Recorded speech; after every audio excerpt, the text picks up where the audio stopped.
முந்தானேத்து ஒரு காணொளி வந்துச்சே, தமிழ்நாட்டில் இருக்கிற பெண்கள் கதறி அழுதார்களே. தமிழ்நாட்டில் இருக்கிற பெண்கள் கதறி அழுகிறார்கள். ஆனால் மருத்துவர் ஐயா அவர்களாலே பெற்றெடுக்கப்பட்ட ஒரு குழந்தை மகிழ்ந்து கொண்டிருக்கிறது. எவ்வளவு பெரிய வேதனை! நியாயமா? நான் கேட்கிறேன், அப்பா ஒரு தந்தை என்பவர் எப்படி நமக்கு ரத்தத்தையும் சதையும் தான் கொடுத்திருக்கிறாங்க. ஆனா மருத்துவர் ஐயா என்ற ஒரு தலைவர் அன்புமணி அவர்களுக்கு கொடுத்தது என்ன?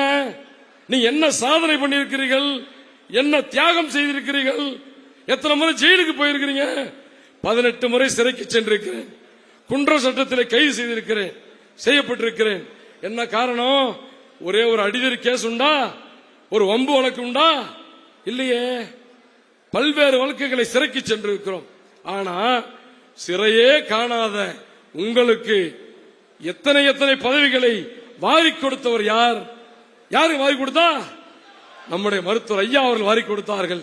அப்படிப்பட்ட தந்தையை ஒருத்தர் சொல்றாரு, ஒரு வெள்ளாள கவுண்டர் சொல்றாரு, மிக முக்கியமானவர், இது மாதிரி ஒரு தந்தை எனக்கு கிடைத்திருந்தால் தினமும் எந்திரிச்சு அவர் காலை கழுவி அந்த தண்ணி குடிச்சுட்டு தான் என்னுடைய பயணத்தை துவங்குவேன் என்று சொன்னார்கள்.